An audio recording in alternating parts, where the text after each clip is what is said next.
आप सभी का हार्दिक स्वागत है टोटल फिलॉसफी चैनल पर।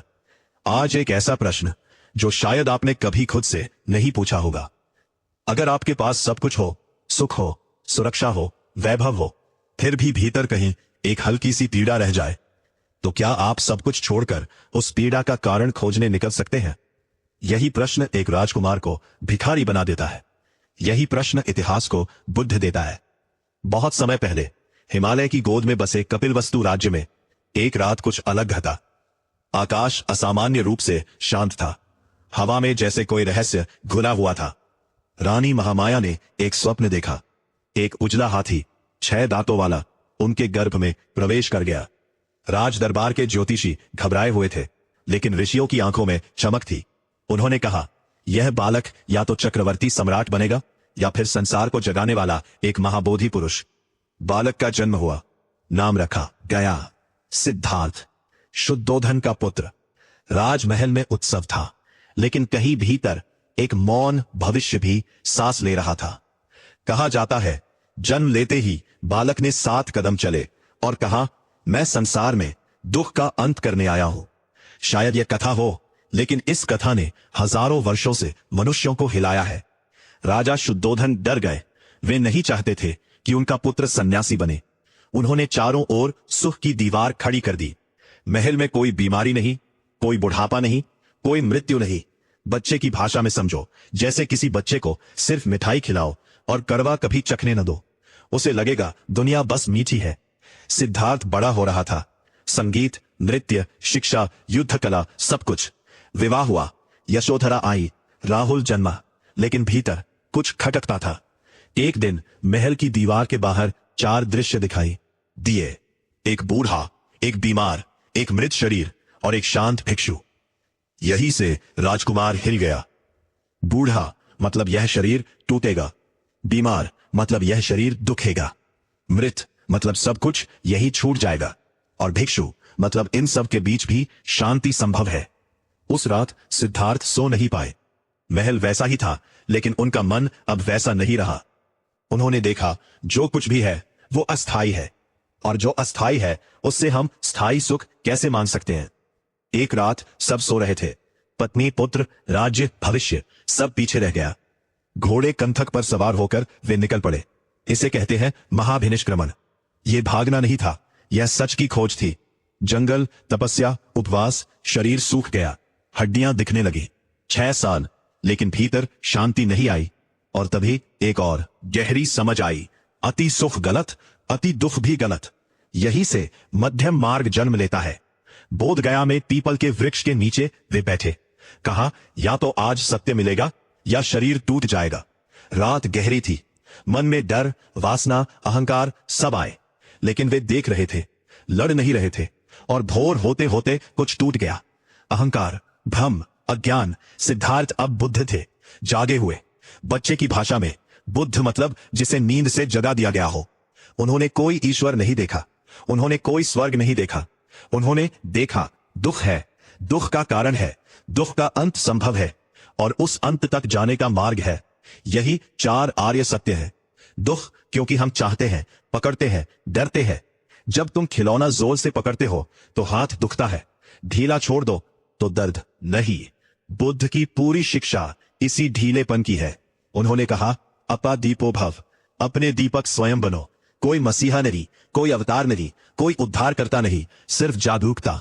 एक प्रश्न, अगर तुम्हें पता चल जाए कि तुम्हारा सारा दुख बाहर से नहीं, तुम्हारी पकड़ से पैदा होता है, तो क्या तुम पकड़ छोड़ने का साहस कर पाओगे? या फिर राजमहल चाहे टूट जाए, तुम भीतर उसे पकड़े ही रहोगे? ये तो बस जागने की पहली सांस थी। अब बुद्ध जाग चुके थे, लेकिन जागना अकेले के लिए नहीं होता। जैसे दीपक खुद जलता है, लेकिन उसकी रोशनी दूसरों तक अपने आप पहुंच जाती है। बुद्ध उठे, पीपल के वृक्ष को देखा, धरती को छुआ। यह कोई धार्मिक कर्मकांड नहीं था, यह कृतज्ञता थी। उन्होंने कहा, यह धरती मेरी साक्षी है। अब प्रश्न उठा, क्या जो देखा गया है, क्या वह कहा जा सकता है? मन ने कहा, यह बहुत सूक्ष्म है, लोग नहीं समझेंगे, वे उलझ जाएंगे। कुछ पल के लिए बुद्ध चुप रहे। यही एक सुंदर कथा जन्म लेती है। कहा जाता है, ब्रह्मा प्रकट हुए और बोले, कुछ लोग हैं जिनकी आंखों में कम धूल है, यह कथा यह बताने के लिए है कि बुद्ध ने करुणा से बोलने का निर्णय लिया। वे ऋषिपट्टन सारनाथ पहुंचे। वहां 5 साधु थे जो पहले उनके साथ तपस्या करते थे। उन्होंने बुद्ध को देखा तो बोले, तुम हार गए, तुमने तप छोड़ दिया। बुद्ध मुस्कुराए और कहा, मैंने दुख छोड़ दिया। यही पहला उपदेश हुआ। उन्होंने कहा, 2 छोर है, भोग और तप, दोनों से दुख ही जन्म लेता है। बीच का मार्ग, मध्यम मार्ग, यही बुद्ध का मार्ग है। बच्चे की भाषा में, ना बहुत ज्यादा खाओ, ना बिल्कुल भूखे रहो, हंसो, ना हर समय रोते रहो। संतुलन। उन्होंने कहा, जीवन न तो युद्ध है न पलायन, यह जागरूक यात्रा है। धीरे धीरे लोग आने लगे। किसी ने पूछा, दुख क्यों है? बुद्ध ने कहा, तृष्णा। जैसे बच्चा खिलौना मांगता है और मिलते ही दूसरा मांगता है, यह तृष्णा कभी पूरी नहीं होती। किसी ने पूछा, क्या आत्मा है? बुद्ध चुप रहे। लोग हैरान हुए। उन्होंने कहा, मैं उस प्रश्न का उत्तर नहीं दूंगा जो तुम्हें मुक्ति नहीं करता, क्योंकि बुद्ध सत्य नहीं, मुक्ति सिखाते थे। उनके लिए दर्शन बौद्धिक खेल नहीं था, यह दुख से बाहर निकलने का सीधा रास्ता था। उन्होंने कहा, जो भी उठता है वह गिरता है। भाव, विचार, संबंध, शरीर, सब। जब तुम इसे देख लेते हो तो पकड़ ढीली पड़ने लगती है। एक दिन एक व्यक्ति आया और बोला, मैं बहुत क्रोधित हूं। बुद्ध ने कहा, जब क्रोध आता है तो उसे देखो, लड़ो मत, दबाओ मत, बस देखो, जैसे बादल आते हैं और चले जाते हैं। यही से विपश्यना का बीज पड़ता है, देखना बिना हस्तक्षेप। धीरे धीरे संग बना। भिक्षु, भिक्षुणियां, ये कोई धर्म संस्था नहीं थी, ये जागे हुए लोगों का साथ था। बुद्ध गांव गांव चले, राजाओं से मिले, चोरों से मिले, वेश्याओं से मिले। वे किसी को अशुद्ध नहीं कहते थे। उन्होंने कहा, जैसे कमल कीचड़ में खिलता है, वैसे ही जागृति दुख में खिलती है। अगर तुम्हें अपने क्रोध, अपने डर, अपने लालच से लड़ने के बजाय सिर्फ उन्हें देखने को कहा जाए, तो क्या तुम उस देखने में रुक पाओगे, या फिर तुम तुरंत उन्हें बदलने, छिपाने या सही ठहराने की कोशिश लगोगे? अब बुद्ध तुम्हारे और पास आने वाले हैं। अब बुद्ध की चाल धीमी थी, लेकिन उनका प्रभाव गहरा होता जा रहा था।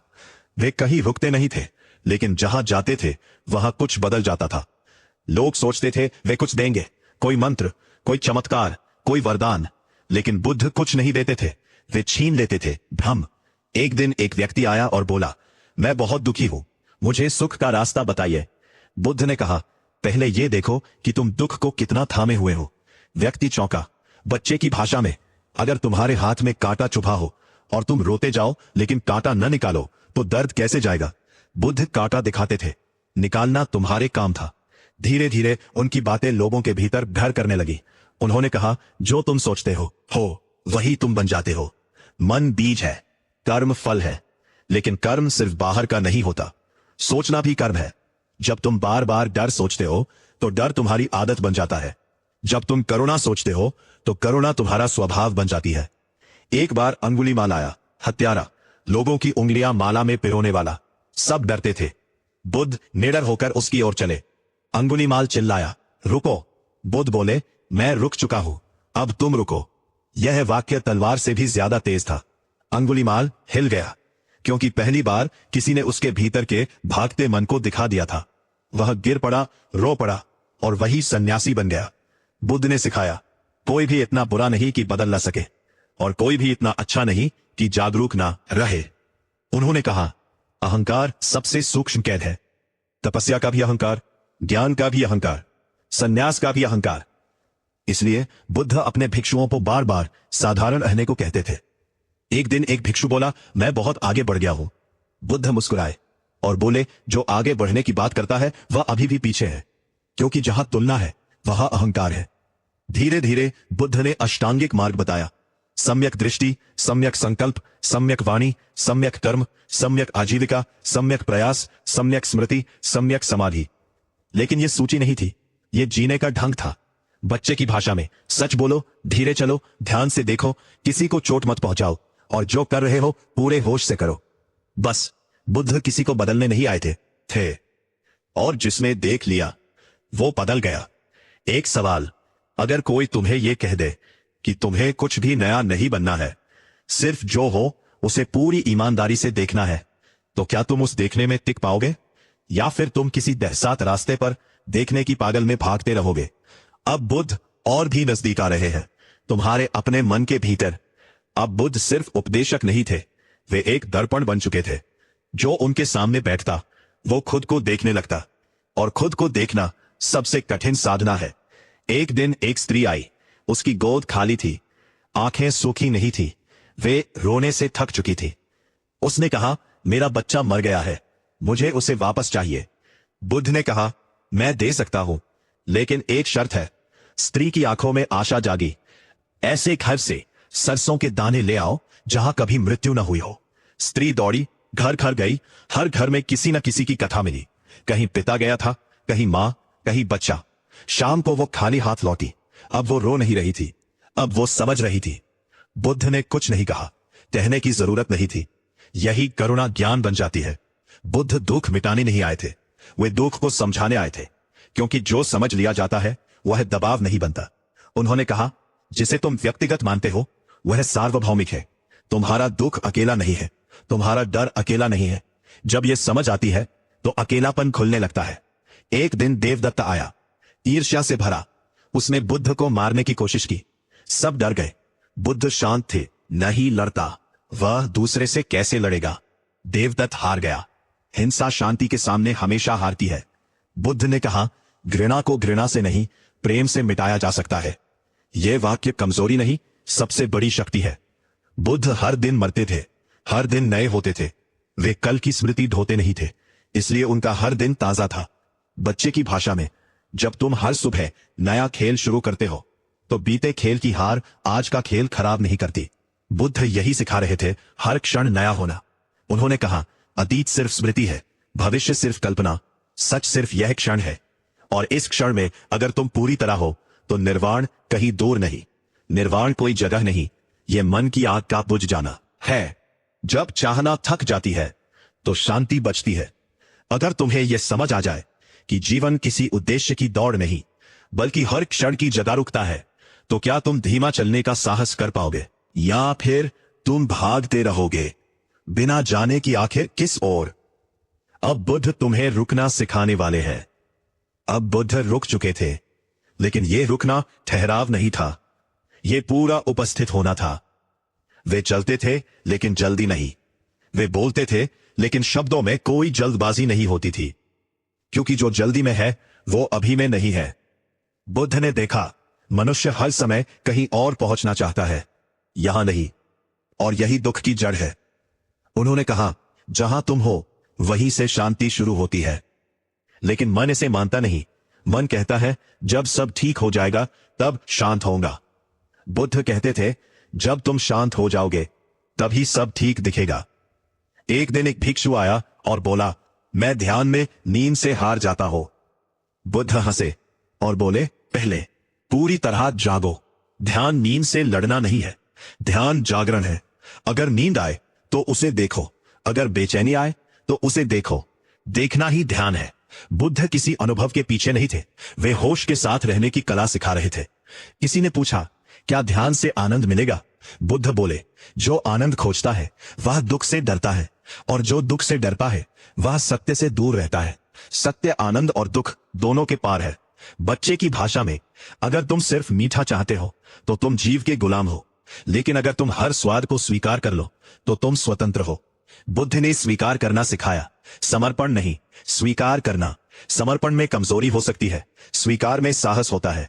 उन्होंने कहा, जो है उसे पूरी तरह देखो, नहीं है उसकी कल्पना मत करो। यहीं से असंतोष ढीला पड़ने लगता है। एक बार एक राजा आया, उसने कहा, मेरे पास सब कुछ है फिर भी मन अशांत है। बुद्ध बोले, क्योंकि तुम्हारे पास सब कुछ है। राजा चौंका। बुद्ध ने कहा, जिसके पास बहुत कुछ है उसे खोने का डर भी उतना ही बड़ा होता है, और डर शांति को खाने लगता है। बुद्ध कुछ छीनते नहीं थे, वे दिखाते थे कि पकड़े रहने की कीमत क्या है। उन्होंने कहा, जिस दिन तुम कुछ नहीं पकड़ते उस दिन तुम्हें कुछ खोने का डर नहीं रहता, और जहां डर नहीं वही मुक्ति है। अब उनके शिष्य बढ़ रहे थे, संघ फैल रहा था, लेकिन बुद्ध कभी केंद्र नहीं बने। उन्होंने कहा, मुझसे मत जुड़ो, देखने से जुड़ो। यह बात धर्मों को डरा देती है, सारा कुछ देखने के लिए चाहता है। बुद्ध स्वतंत्रता चाहते थे। अगर तुम्हें यह समझ आ जाए कि शांति किसी अनुभव, किसी साधना, किसी उपलब्धि में नहीं, बल्कि जो है उसे पूरी तरह स्वीकार करने में है, तो क्या तुम अपने असंतोष को छोड़ने का साहस कर पाओगे, या फिर तुम अगले अनुभव, अगली मंजिल की तलाश में भटकते रहोगे? अब बुद्ध तुम्हें अपने भीतर की आग दिखाने वाले हैं और उसे शांत करना भी। अब बुद्ध आग की बात करने लगे थे, लेकिन ये आग बाहर की नहीं थी, ये भीतर जलती हुई तृष्णा की आग थी। उन्होंने कहा, यह संसार जल रहा है। आंखें रूपों से जल रही है, कान ध्वनियों से जल रहे हैं, मन इच्छाओं से जल रहा है, और मनुष्य इसी जलन को जीवन समझ बैठा है। बुद्ध ने इसे कहा आदित्य पर्याय, जलता हुआ उपदेश। बच्चों की भाषा में कान जला रही है। तुम जलती हुई अंगीठी को खेल समझ लो तो हाथ बार बार जलेगा।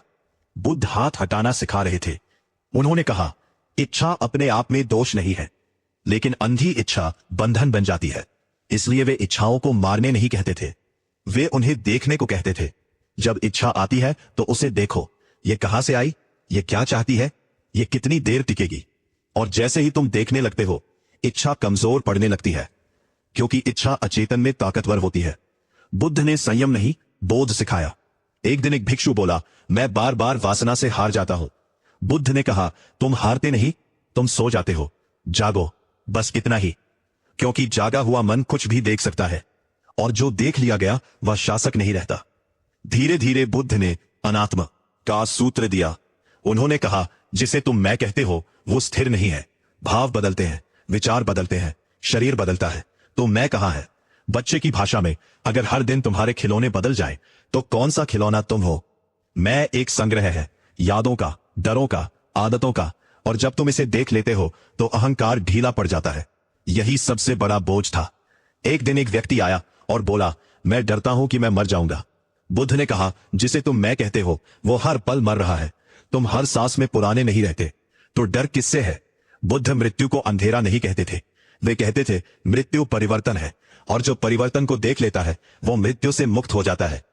अब बुद्ध वृद्ध हो रहे हैं थे, शरीर थक रहा था, लेकिन उनकी दृष्टि और साफ हो रही थी।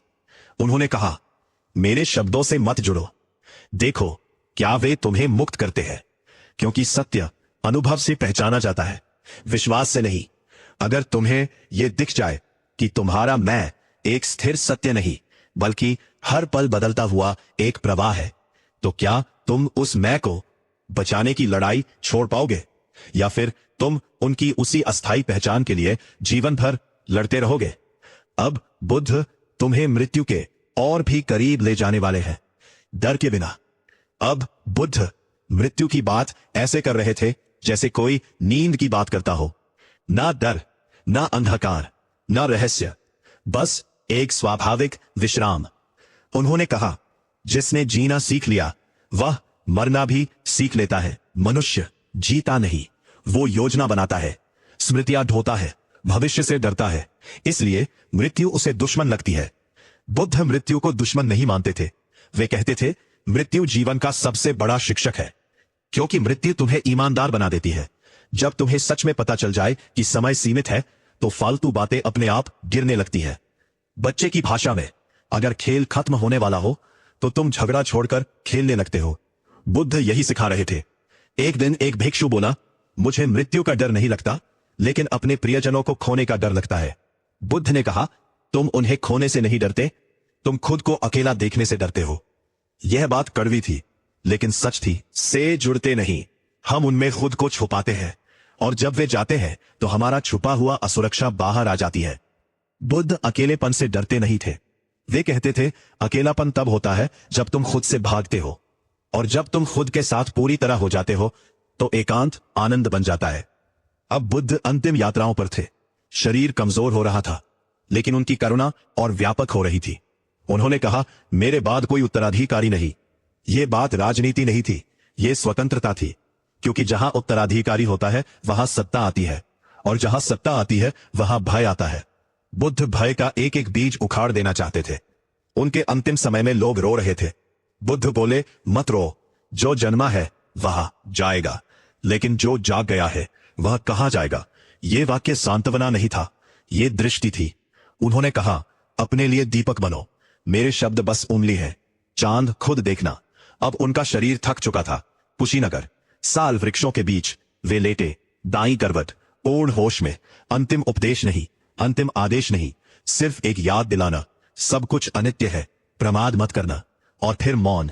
एक प्रश्न, अगर तुम्हें हर पल यह स्मरण रहे कि सब कुछ बदल रहा है, कोई भी हमेशा नहीं है, तो क्या तुम अपने रिश्तों, अपने शब्दों, अपने जीवन को थोड़ा और सजगता से जी पाओगे? या फिर तुम ये मानकर टालते रहोगे कि अभी तो बहुत समय है? अब ये यात्रा निर्वाण के बहुत करीब है। अब बुद्ध शरीर में नहीं थे, लेकिन जो उन्होंने जगाया था वह शरीर से बड़ा था। उनका जाना अंत नहीं था, वह एक शुरुआत थी। क्योंकि बुद्ध व्यक्ति नहीं थे, बुद्ध एक संभावना थे। उनके जाने के बाद लोगों ने पूछा, अब क्या? और यही प्रश्न सबसे महत्वपूर्ण था, क्योंकि जब गुरु चला जाता है तभी शिष्य की परीक्षा होती है। क्या तुम सहारे के बिना खड़े हो सकते हो?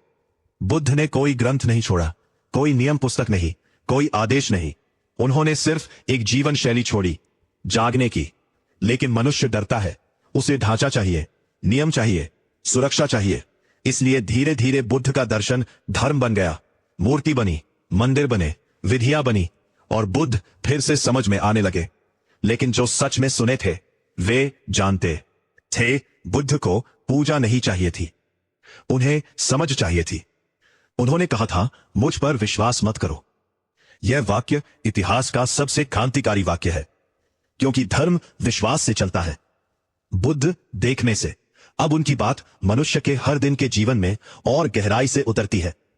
जब तुम क्रोधित होते हो तो बुद्ध याद दिलाते हैं, देखो। जब तुम लालच में पड़ते हो तो बुद्ध याद दिलाते हैं, देखो। जब तुम दुखी होते हो तो बुद्ध याद दिलाते हैं, देखो। यही स्मृति विपश्यना है, देखना बिना नाम दिए, बिना जज किए। और यही देखना धीरे धीरे बंधन काट देता है। बुद्ध ने कहा, जो देखा गया है वह तुम नहीं हो। तुम क्रोध नहीं हो, तुम डर नहीं हो, तुम विचार नहीं हो, तुम देखने वाले हो। और यह पहचान सबसे बड़ी मुक्ति है। बच्चे की भाषा में, अगर तुम खेल देखते हो तो तुम खिलाड़ी नहीं हो, तुम दर्शक हो। और जब तुम दर्शक बन जाते हो तो खेल तुम्हें कैद नहीं करता। बुद्ध यही सिखा रहे थे। उन्होंने कोई स्वर्ग नहीं दिया, कोई नरक नहीं दिया, उन्होंने बस जिम्मेदारी दी, अपनी चेतना की। क्योंकि जब तुम जिम्मेदारी लेते हो तो शिकायत गिर जाती है। अब यह यात्रा लगभग पूरी हो चुकी है, लेकिन बुद्ध कभी पूरे नहीं होते। वे हर उस क्षण में जीवित होते हैं जब कोई मनुष्य होश में आता है। अगर कोई तुम्हें यह कह दे कि तुम्हें किसी को दोष नहीं देना है, किसी को पकड़ना नहीं है, किसी से बचना नहीं है, बस जागना रहे, तो क्या तुम उस पूरी जिम्मेदारी को उठाने का साहस कर पाओगे? या फिर तुम किसी धार्मिक सहारे की तलाश में फिर लौट जाओगे? अब यह यात्रा समाप्ति नहीं, समझ की कसौटी बनने वाली है। अब कहने के लिए कुछ भी शेष नहीं था, क्योंकि बुद्ध शब्द नहीं थे, वे एक मौन थे जो सुन लिया जाए तो जीवन बदल जाए। इस पूरी यात्रा में कहीं कोई आदेश नहीं था, कहीं कोई डर नहीं था, कहीं कोई वादा नहीं था, बस एक निमंत्रण था जागने का। बुद्ध ने तुमसे यह नहीं कहा कि तुम क्या बनो, उन्होंने ये भी नहीं कहा कि तुम क्या छोड़ो। उन्होंने सिर्फ ये कहा, देखो। और ये देखना इतना सरल है कि मन इसे स्वीकार नहीं करता, क्योंकि मन जटिलता में अपना महत्व बचाता है। बौद्ध उस महत्व को धीरे धीरे पिघलाते हैं। उन्होंने कहा, जहां मैं नहीं वही शांति है, लेकिन मैं खुद को इतनी चालाकी से छुपा लेता है कि वह त्याग मैं भी जिंदा रहता है, ज्ञान में भी जिंदा रहता है, धर्म में भी जिंदा रहता है। इसलिए बुद्ध ने ज्ञान नहीं दिया, उन्होंने दृष्टि दी। जब तुम ध्यान से अपने मन को देखते हो तो तुम्हें दिखता है, एक विचार आता है, ठहरता है, फिर चला जाता है, भावनाएं आती है, संवेदनाएं आती है, सब आते जाते हैं, लेकिन तुम बने रहते हो। यही बुद्ध का अंतिम संकेत छुपा है। तुम जो बदल रहा है वह नहीं हो, तुम जो देख रहा है वह हो। और जब यह पहचान गहरी हो जाती है तो डर का कोई आधार नहीं बचता, क्योंकि डर हमेशा किसी चीज को खोने से जुड़ा होता है। और जब तुम समझ लेते हो कि तुम किसी चीज के मालिक नहीं, तो खोने का प्रश्न ही नहीं उठता। यही निर्वाण है। कोई रोशनी नहीं, कोई अनुभव नहीं, कोई विशेष अवस्था नहीं, बस मन की आग का बुझ जाना। बुद्ध ने कहा था, निर्वाण प्राप्त नहीं किया जाता, निर्वाण तब प्रकट होता है जब तुम पकड़ना छोड़ देते हो। और यही सबसे कठिन है, क्योंकि पकड़ हमारी आदत बन चुकी है। हम दुख को भी पकड़ लेते हैं क्योंकि वो पहचाना हुआ है, लेकिन बुद्ध अपरिचित की ओर ले जाते हैं। वहां कोई पहचान नहीं, कोई कहानी नहीं, कोई नाम नहीं, बस जीवन जैसा है। और यही सबसे पवित्र है। अब इस पूरी ऑडियो बुक के अंत में एक अंतिम प्रश्न। अगर तुम्हें किसी धर्म की जरूरत ना हो, किसी गुरु की जरूरत ना हो, किसी सिद्धांत की जरूरत ना हो, जीवन फिर भी पूरा हो, तो क्या तुम उस स्वतंत्रता को जीने का साहस कर पाओगे, या फिर तुम फिर से किसी ना किसी सहारे की ओर लौट जाओगे? अगर यह यात्रा तुम्हारे भीतर थोड़ा सा भी होश जगा पाई है, अगर इस मौन में तुमने अपने मन को देखा है, तो इस वीडियो को लाइक जरूर करो। इसे उन लोगों के साथ शेयर करो जो सिर्फ मानना नहीं, समझना चाहते हैं। और ऐसे ही गहरे, निर्भीक और जीवन को भीतर से बदल देने वाले दर्शन को सुनते रहने के लिए हमारे YouTube चैनल टोटल फिलॉसफी को सब्सक्राइब करना ना भूले। और अगर तुम इन बातों को सिर्फ सुनना नहीं बल्कि अपने जीवन में उतारना चाहते हो, तो हमारे WhatsApp चैनल को जरूर ज्वाइन करो, जिसकी लिंक हमारे चैनल के बायो में दी गई है। क्योंकि बुद्ध किसी इतिहास में नहीं, किसी मूर्ति में नहीं, बुद्ध तभी जीवित होते हैं जब तुम जागते हो। यही अंत नहीं है, यही शुरुआत है।